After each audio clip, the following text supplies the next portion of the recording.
하나의 지구본이 있습니다.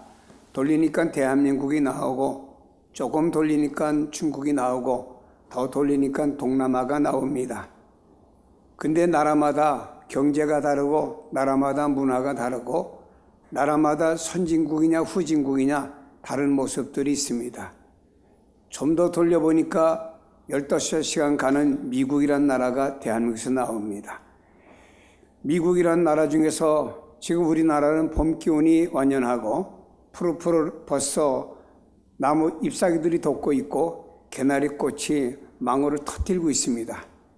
뉴욕에서 전화에 의하니까 얼마나 눈이 많이 왔는지 자동차로 움직이지 못하고 있다고 하는 전화를 받아봤습니다. 하나의 지구지만 돌아감에 따라서 그 나라마다 다름이 있듯이 세상을 보면은 시대마다 나름대로의 특권을 가지고 다름을 볼 수가 있습니다. 어떤 사람들은 그 시대에 그 특권을 선행해서 그 시대에 이름이 남는 사람이 있고 또 성공하는 사람도 있을 수가 있습니다. 어떤 사람들은 그 특권을 무시하고 그 특권을 악용해서 오히려 그 시대에 남지 말아야 될 잘못된 인물로 남는 경우가 있습니다. 이런 말이 있죠. 법을 아는 사람들이 법망을 묘하게 빠져나간다고. 그 시대에 자기 자신의 법을 악용함으로 인해서 자기 자신의 악함과 잘못됨을 빠져나가는 도구로 사용하고 있다고 하는 것이죠. 예수님이 이 땅에 오셨습니다. 개인적으로 그 예수님을 아는 것이 최대의 특권입니다. 근데 사람들은 여기에 감사와 감격이 그렇게 크지 않다라고 하는 것입니다. 예수님께서는 우리가 하나님께서 받으실 만한 성도로 우리를 만들어 주셨습니다. 우리는 예수 그리스도를 통해서 하나님께 나아갈 수 있는 특권을 주셨습니다. 그런데 예수님 당시에 대다수의 사람들이 예수님을 무시했고 예수님을 모욕했다라고 하는 것입니다. 예수님은 자기 자신이 사는 세대를 바라보았습니다.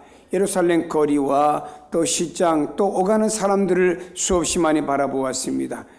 그리고 나서 주님께서는 이런 질문을 던지셨어요. 이 세대를 무엇으로 비유할꼬? 예수님께서 만들어내신 예와 하나는 예수님께서 이 지역을 다니시면서 수시로 아이들이 노는 것을 목격했습니다. 주님께서는 이 아이들이 노는 모습을 비유로 해서 내가 이들에게 뭔가 메시지를 줘야 되겠다고 주님은 생각하셨겠지요. 예수님은 자신이 사역하는 세대를 패역한 세대라고 말씀하셨어요. 패역이라는 말은 어리석다는 말이고요. 이들은 올바르고 선한 것에 돌이켜서 썩어질 것으로 나가는 세대를 가리키는 말입니다. 그들은 옳고 합당하고 받아들일 만한 것에 대해서는 반발을 했습니다. 그것도 아주 완고하게 반발했던 세대의 사람들이었습니다. 그들은 오로지 완고하고 분별력 없고 제멋대로 살아갈 뿐이었습니다. 그들은 진리를 원하지 않았기 때문에 그것을 받아들이지 않고 오히려 변명만 늘어놓고 자기들의 입장에서 무엇인가를 말하고 변호해 갔다라고 하는 것입니다. 아이들이 장터에서 놀고 있습니다. 한 부류의 아이들이 이렇게 말합니다. 얘들아 와서 놀자. 우리 결혼식 놀이하자. 한편의 아이들이 말합니다. 안 놀아. 무시해버립니다. 이번엔 또 바꿨습니다. 야 그럼 우리 장례 놀이하자. 또 상대 아이들이 말합니다. 안 놀아. 거부했습니다. 주님께서 이렇게 비유로 말씀하시면서 이 세대가 어떤 세대냐 하면서 주님은 무반응의 시대라고 하는 것을 말씀하고 있습니다. 한편의 아이들이 피리를 붑니다. 여러 가지 악기를 타면서 잔치집 흉내를 내며 덩실덩실 춤을 춥니다. 다른 쪽 아이들에게 야 너희들도 와서 춤추고 멋지게 이렇게 잔치집 우리 놀이하자라고 할 때 반대쪽에 있는 아이들은 썰렁했습니다. 이 아이들은 또 바꿨습니다. 장례식 상황을 연출합니다. 그들은요 눈물을 흘립니다. 가슴을 치며 아이고 아이고 합니다. 다른 편의 아이들은 그것을 보면서 역시 또 썰렁했다고 하는 것입니다. 예수님께서 오셔서 공생의 기간 동안에 그 시대 사람들에게 뭔가 충족을 시켜주고 그 시대 사람들이 요구하는 것들을 주님께서 반응을 보여주셨습니다. 그때마다 이 사람들에게 생각했습니다. 아, 우리가 원하는 복음의 메시지를 가지고 오신 분이라고 생각하며 확 환영했고 많은 사람들이 주님을 따랐습니다. 저들은 자기들이 원하는 것을 들어주는 것을 진정한 그 시대의 복음이라고 생각했습니다. 환자들이 나왔습니다. 주님, 난 이런저런 병 가지고 있는 사람입니다 하며 환자들이 나왔을 때 그 병을 주님이 고쳐주셨습니다. 그 환자들은 생각합니다. 이게 진짜 복음이야. 이것이 본질의 문제를 해결해 주는 복음이야 라고 생각을 했습니다.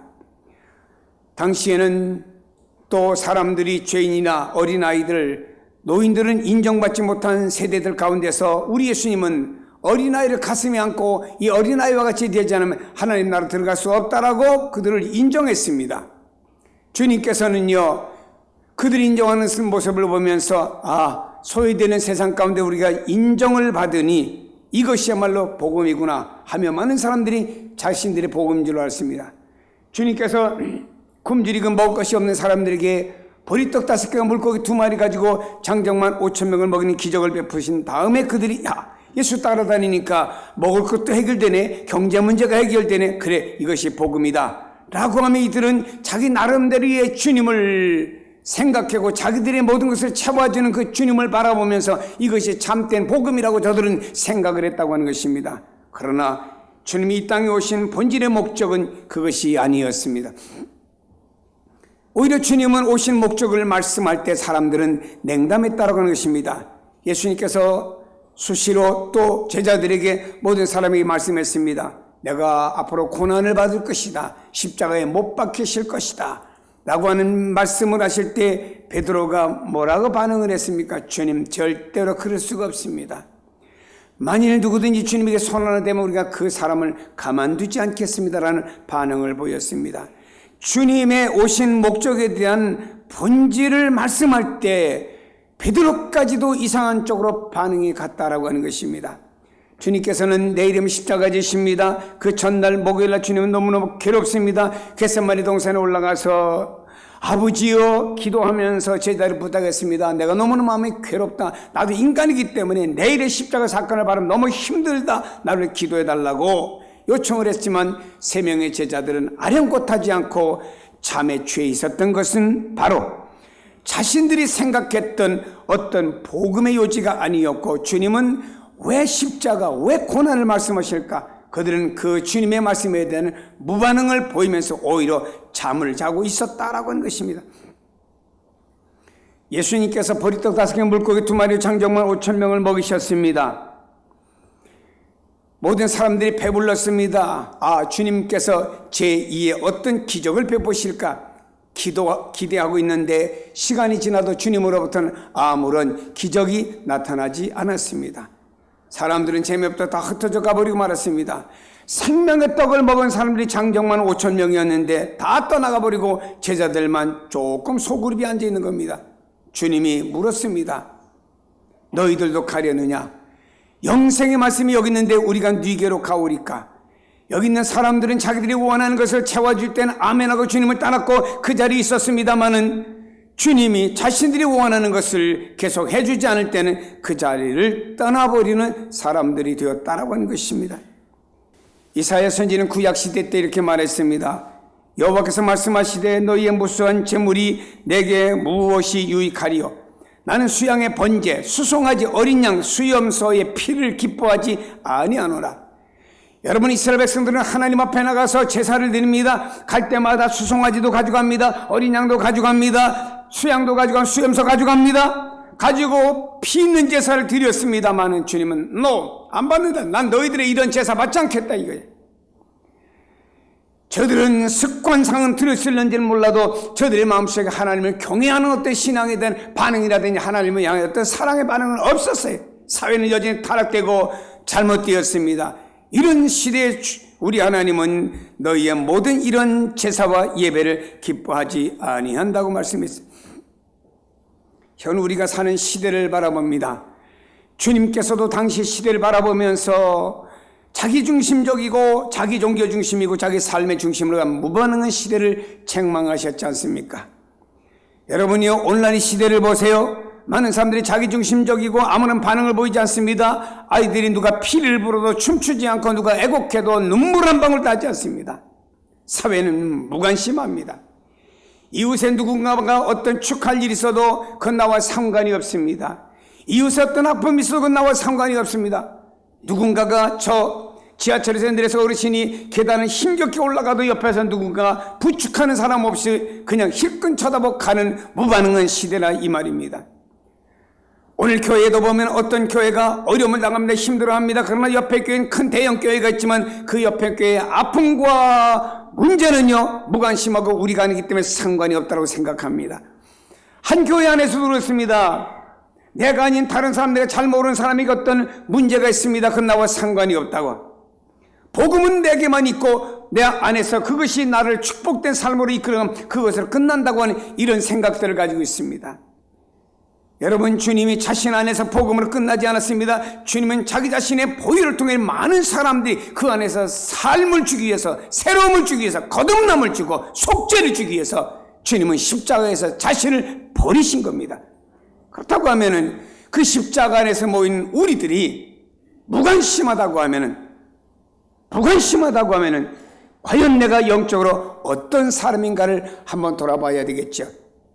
다음에는요, 여러분이요, 이 시대에 이런 무반응한 시대가 바로 예수님을 십자가에 못 박게 만들었고요. 그 다음에 이 시대는요, 역반응의 시대라고 부르고 싶습니다. 이 세대 사람들은 만족시킬 수 없는 까다로운 사람들이 얼마나 많은지 몰라요. 개성이 강하다고 할까요? 나름대로 차분한 문화와 배경과 학문과 모든 사람들이 다릅니다. 그러다 자기 나름대로 구성된 모든 것들은 분명히 다 나름대로 개체가 구성되어 있습니다. 근데 여러분, 모든 세대 사람들을 만족시킬 수 없는 까다롭고 힘든 세대인 것은 사실입니다. 자기들의 방식대로 살아가는데 제재를 가하면 어떤 것도 받아들이지 않습니다. 복음에 대한 반응을 보십시다. 성경을 기록할 당시에 세례 요한을 당시 사람들은 분리주의자라고 비난했습니다. 세례 요한은 광야에서 엄격한 금욕적인 생활을 합니다. 먹지도 마시지도 않고 있습니다. 자기 자신의 돌보는 생활은 아무것도 하지 않습니다. 자기 자신의 문화 모든 거 하나도 돌보는 게 없습니다. 이런 삶을 고도로 훈련된 삶이어서 그런지 몰라도 세례 요한은요, 광야에서 느끈히 견뎌가는 이런 사람이 되었지요. 세례 요한은 사람들과 사귀고 하는 친구를 만들려고 하지 않았습니다. 세례 요한은 자기 자신을 철저히 고립시켰고 모든 사람에게서 자신을 격리시켰습니다. 사람들은 저녁 때가 되면 자기 집으로 가고 온 가족들과 함께 그 집에서 오손도손 살아가지만 여기 있는 세례 요한은 광야에서 하늘을 이불 삼아 하늘을 바라보며 그 광야에서 밤을 지새웁니다. 사회에 어울리지 않았습니다. 고립된 삶을 살았습니다. 마치 어떤 사람이 산속에서 기도원에서 세상과 어울리지 않고 고립된 어떤 나름대로 기도하며 삶을 살아가는 사람과 같이 여기 있는 세례 요한은 다른 삶을 살아갔습니다. 세례 요한의 메시지는 세상으로부터 회개해라, 다른 삶을 살아라, 분리되어져라, 이 촉구하는 메시지였습니다. 사람들은 세례 요한을 가리켜 한쪽만 치우치는 사람이라고 말하면서 이 당시 사람들은 오늘 성경에 보니까 세례 요한을 가리켜 귀신 들린 자다, 정신병자다 이렇게 취급을 했습니다. 다음에 예수님이 오셨습니다. 이 예수님을 향해서는 당시 사람들이 세속주의 사람이라고 또 예수님을 비난했습니다. 예수님은 세례 요한과 정반대의 삶을 살아가셨습니다. 예수님은 자유의 복음을 전하셨습니다. 진리를 알지니 진리가 너희를 자유케 하리라. 예수님은 사람들과 더불어 먹고 사귀었습니다. 그들의 친구가 되었습니다. 그들이 지닌 사회적인 어떤 문제를 관여하셨습니다. 각양각색의 사람들 사이로 다니셨습니다. 주님은 죄인의 친구가 되어주셨어요. 어린아이를 영접해 주셨습니다. 당시 사람들이 부정하고 꺼리하고 각색 병자들은 자기 죄 때문에 병 걸렸다고 하는 그런 사람들을 고쳐주시고 가까이 하시니까 당시 사람들은 예수님은 죄인의 친구고 어떻게 잘못된 사람의 친구라고 하면서 예수님을 향해 비난의 화살이 쏟아졌습니다. 이러한 예수님을 가리켜 당시 사회는 죄인이다, 먹기를 탐하는 자다, 포도주를 즐겨하는 자다. 그래서 예수님을 가리켜 죄인들의 부도덕한 친구라고 예수님을 비난하기 시작했습니다. 자, 당시 사회는 이 사회가 두 가지 방법을 가지고 접근에 들어갔습니다.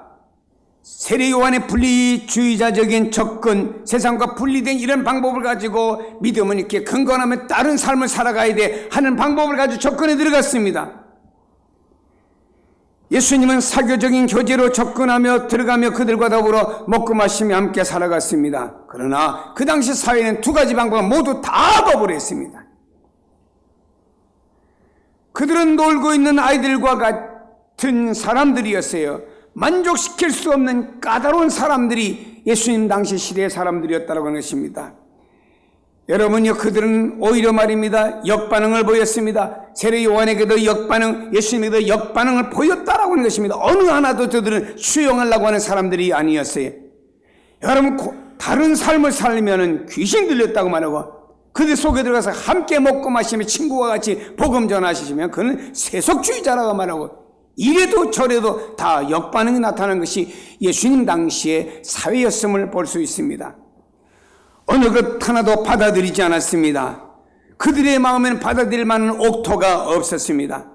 그들은 다만 자신들의 일만 하려고 했습니다. 저들은 어리석은 행위를, 자기 자신들의 모순된 것을 정당화하고 받아들이려고 했습니다. 그래서 예수님은 자기들에게, 유대인들이 볼 때는 말이에요, 서기관, 제사장, 바리새인 이 무리들 볼 때 예수님 꺼리끼는 존재들이에요. 자신들에게 집중되었던 모든 종교적인 관점이 다시 예수님에게로 갑니다. 꺼리끼니까 어떻게든지 그 예수를 우리가 뭔가 흠집을 내야 되겠다 해서 그 예수님을 십자가에 못 박는데 신성모독죄라는 것을 만들어가지고 뒤집어 씌워서 예수님을 십자가에 못 박게 만든 것이죠. 잘못된 율법주의자, 잘못된 신앙들이 예수님을 십자가에 못 박게 만든 거예요. 우리들의 잘못된 신앙이 과연 하나님 볼 때 기뻐하는 신앙이냐를 우리가 한번 생각하고 점검하고 지나갈 마음이 없습니까, 여러분? 여러분이 역반응이 예수님을 십자가에 못 박게 만든 거예요. 저들은 군중들을 선동했습니다. 군중들이 반응이 없으니까 다 돈을 줘가면서 선동하고 매수했지요. 사람들은 말입니다, 한 손은 주머니 넣고 준 돈을 가지고 만지작 거리면서 내가 돈 값어치는 해야지, 바라바를 내보내라, 예수를 십자가에 못 박아라 외쳤습니다. 한쪽 손은 저들 주머니 돈을 만지작거리면서 저들은 이것을 구호가 아닌 것을 외쳤습니다. 심지어는 빌라도에게 당신이 이 지역을 통치하려고 하면은 우리 말을 들어줘야 된다고 하면서 지도자를 압박해가지고 자기들이 원하는 결론으로 몰아가도록 유대주의자들은 한 것입니다. 예수님께서 오셔서 하나님의 말씀을 전하실 때 어떤 사람들은 가슴을 치며 회개하는 반응을 보인 사람도 있어요. 어떤 사람들은요, 듣고는 돌아서서 그저 무관심하게 가는 사람이 있습니다. 그러나 서기관, 제사장, 바리새인들은 주님이 가시는 곳마다 따라다니며 사람들 붙여갖고 예수님이 하시는 말씀을 토시 하나 내놓자 다 적게 만들면서 여기에 흠잡을 게 무엇이 있는가 해서 역반응을 보여가지고 예수님은 십자가에 못 박게 만들었다고 하는 거예요. 사랑하는 여러분이요, 이 시대는 많은 것들이 뒤틀려 있어요. 그러다 보니까 좋은 것도 좋게 보지 않습니다. 반대 방향으로 보는 게 얼마나 많은지 모릅니다. 이제 우리의 믿음의 사람들은 어떤 사람이 되어져야 될까요? 신앙이 뭔가요? 신앙은 반응이에요. 성경은 말씀합니다. 우는 자와 함께 더불어 울라고 그랬어요. 웃는 자와 함께 웃으라고 그랬습니다. 우리 주님께서는 말씀하시기를, 왜 이쪽에서는 웃는데 반응이 없냐? 왜 이쪽에서는 우는데 왜 반응이 없냐, 이거예요. 여러분이 아이들을 보면 아이들은요, 친구들과 금방 동화돼가지고 어떤 반응을 보이는 것을 볼 수가 있습니다. 신앙에는 반응이지요. 우리 하나님께서 노아야 방주를 지어라. 노아는 반응을 보였습니다. 그러나 그 당시 사회는 노아에게 따가운 시선이 왔겠죠. 저 영감, 산 꼭대기에다 무슨 배를 지어? 정신이 있어 없어? 이런 반응이 계속 올지라도 노아라고 하는 사람은 그들의 시선과 반응을 바라보지 아니했습니다. 노아는 하나님을 바라보고 하나님의 말씀을 바라보고 거기를 꾸준히 120년 동안 간 노아의 신앙의 반응이죠. 예수님께 나왔던 수많은 사람들은 주님께 대한 반응이 저들의 삶을 변화시켰다고 하는 것입니다. 가난한 여성이었습니다. 이스라엘 백성도 아니었습니다. 여성이 주님께 나왔습니다. 내 딸이 흉악한 귀신을 일려서 주님 좀 도와주세요. 주님은 도와주겠다 말겠다 말도 하지 아니하고 자녀의 떡을 주야의 개들에게 주면 마땅치 않다라고 말씀했습니다. 얼마나 여성으로서 모욕적인 주님의 말씀인가요? 아마 여러분 어떤 사람 같은 그 자리에서 그 말씀을 듣고는 시험받았을지 몰라요. 당신은 개 같은 사람이야. 아마도 제가 여러분에게 누구에게 당신은 개 같은 사람이야, 고양이 같은 사람이야, 여러분 시험받을 사람도 있을 거예요. 예수님께서 그런 말씀을 하셨지요. 그러나 여기 있는 여인은 열려진 마음을 가지고 옳습니다. 개들도요 제 주인의 상에서 떨어진 부스러기를 얻어먹고 삽니다. 주님께서 여인아 내 믿음이 크도다. 내 믿음대로 되라. 딸의 귀신이 나갔죠. 여러분 우리는요 너무 우리가 계획을 신앙생활 한다고 하면서 하나님의 주권, 섭리, 창조 다 믿는다고 하면서 우리는 여전히 우리 자신의 신앙의 논리에 갇혀있는 우리 자신을 발견해 보세요. 자, 주님께서 제자들에게 말씀했습니다. 장정이 한 5,000명 되는데 이들이 먹을 것을 주어야 되겠다. 그 전에 주님께서 말씀하시기 전에 이들에게 어떻게 할 것을 아시고 제자에게 던졌습니다. 빌빌한 제자의 반응이 왔죠. 주님, 이들을 계산적으로 따져보면요 이들이 먹으려고 하면 엄청난 이런 돈이 있어야 됩니다. 지금 돈 없어요. 다 전대가 비었습니다.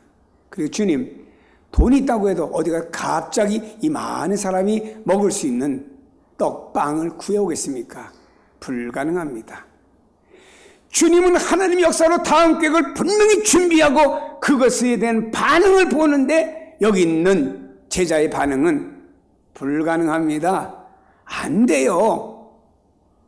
이런 반응을 보였죠. 바로 이것이 우리의 모습이 아닌가를 한번 좀 보십시다.